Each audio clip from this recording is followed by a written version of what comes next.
안녕하십니까.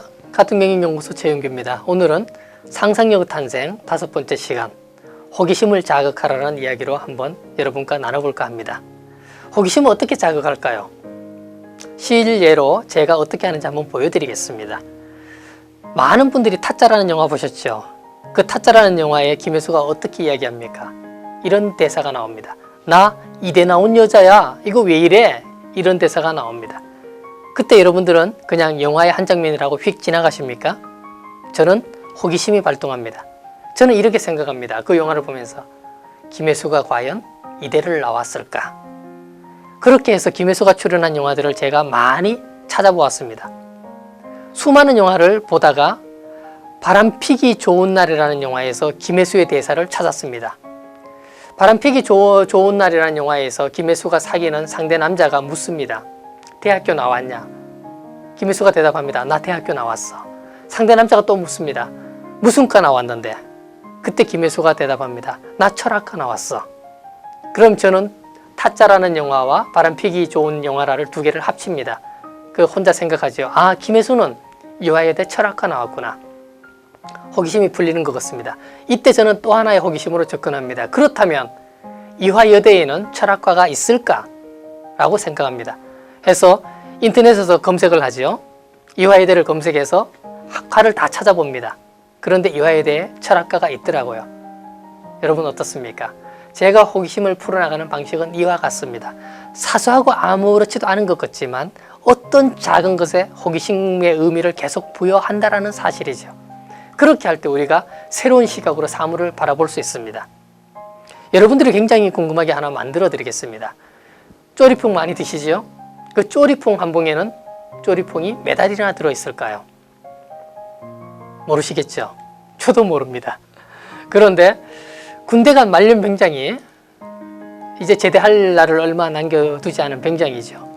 굉장히 심심했습니다. 그렇게 해서 쪼리퐁을 한번 끄집어내서 개수를 세웠습니다. 개수를 세운 다음에 인터넷에 올렸습니다. 쪼리퐁 한 봉의 개수는 몇 알이다라고 올렸습니다. 그랬더니 이 사람이 인터넷에 올리자마자 전국에 있는 수많은 쪼리퐁을 좋아하는 사람들이 자기가 센 개수를 다 올렸습니다. 당신은 몇 알이라고 생각하는데 나는 몇 알이다. 아니다, 틀렸다. 쪼리퐁은 몇 알이다. 계속 이렇게 올리는 겁니다. 그걸 보고 있으니까 이제 쪼리퐁 만든 회사 담당자에게 그 이야기가 들어갔습니다. 그래서 회사의 담당자가 생각했습니다. 도저히 안 되겠다. 우리가 공식적으로 평균 몇 알이 들어가 있는지 세워서 발표를 해야 되겠다 라고 해서 발표를 했는데요. 이렇게 발표했습니다. 쪼리퐁 한 봉에는 평균 1393알이 들어가 있다. 그런데 그렇게 발표했는데도 어떤 네티즌이 밑에다가 이렇게 올렸네요. 내가 세어보니까 난 1410알이던데요 라고 올렸습니다. 그 밑에 댓글이 또 달렸습니다. 부서진 것은 세지 마세요 라고 댓글이 달렸습니다. 여러분 어떠세요? 사소한 거지만 호기심을, 그리고 그 호기심을 발전시키니까 쪼리퐁 개수까지 파악할 수 있는 그런 세대가 되었다라는 사실이죠. 세상은 바뀝니다. 여러분도 한번 해보세요. 새우깡 한번 세워보십시오. 몇 알이나 들어있습니까? 감자깡은 몇 알이 들어있을까요? 작은 호기심을 한번 세워보십시오. 몇 해 전에, 불과 한 1년 반밖에 안 됐네요. 유모 장관이 자기 딸을 5급 공채 특채를 시켜서 장관직을 벗어나게 되었습니다. 딸을 특채하는 바람에 자기가 옷을 벗게 되었다는 사실이죠. 그 뉴스를 보고 생각했습니다. 도대체 5급이 연봉을 얼마나 받는데 자기 장관직까지 걸면서 저런 일을 했을까? 그렇게 해서 제가 인터넷에 검색을 했습니다. 5급 연봉은 얼마나 되나요? 이렇게 해서 올렸습니다. 그랬더니 수많은 글이 떴습니다. 수많은 글이 떴는데 그 중에 아무거나 제가 쿡 눌렀습니다. 쿡 눌렀는데 저와 똑같은 생각을 하는 중학교 3학년짜리가 이런 글을 올렸습니다. 현재 중3인 학생입니다. 저희 아버지가 구청에 25호봉 사무관인데 아버지가 매일 돈이 없다고 하시는데 도대체 연봉이 얼마쯤 되는지 궁금합니다 라고 글을 올렸습니다. 그랬더니 많은 그 댓글이 쫙 달렸습니다. 한 사람이 굉장히 친절하게 연봉 계산표를 가지고 아버지 연봉을 이렇게 계산을 해서 올려놨습니다. 이렇게 해놨습니다. 당신 아버지는 연봉을 얼마 받아요? 라고 올려놓고 난 다음에 밑에다가 이렇게 대출을 달아놨습니다. 받을 만큼 받으시니까 용돈 올려달라고 하세요 라고 올렸습니다.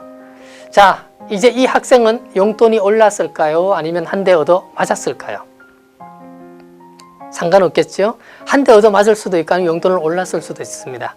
그러나 이 어린 아이는, 중학교 3학년 아이는 자기 판단에 근거가 생겼습니다. 아버지가 연봉이 얼마인지 호기심을 가졌기 때문에 이제 내 판단에 근거가 생겼습니다.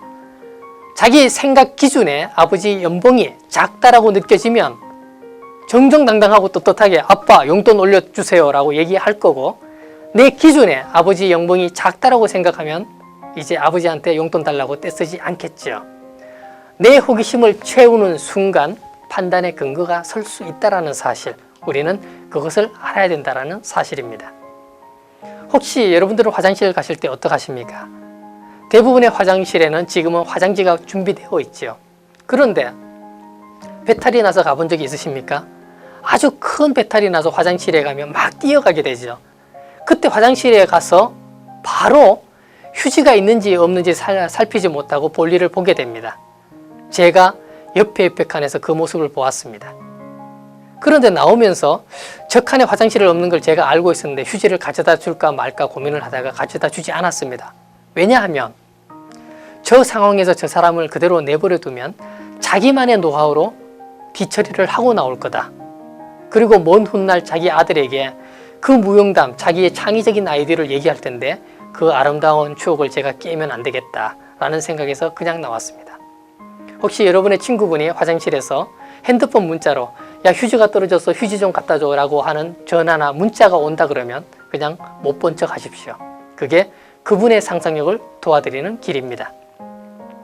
얼마 전에 저는 제 아들에게 이런 문자를 받았습니다. 나는 대통령 후보다.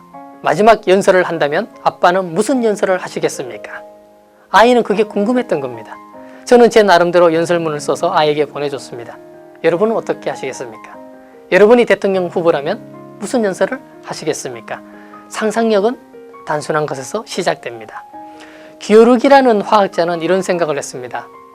왜 다른 과일은 상해도 색깔이 변하지가 않는데 유독 노란 바나나는 상하게 되면, 오래되면 색깔이 갈색으로 변할까?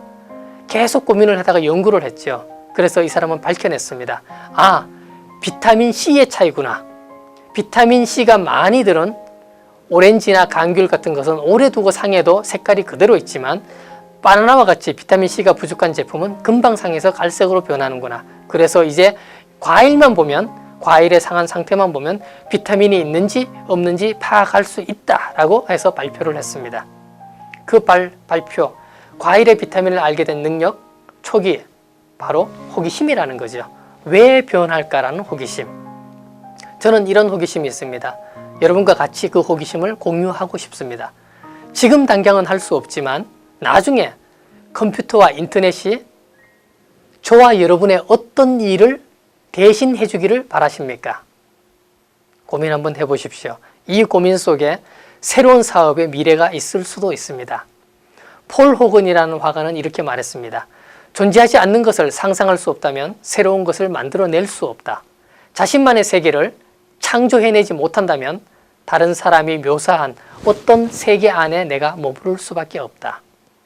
창조하십시오. 상상하십시오. 여러분의 호기심이 여러분을 새로운 세상으로 인도해 나갈 것입니다. 감사합니다.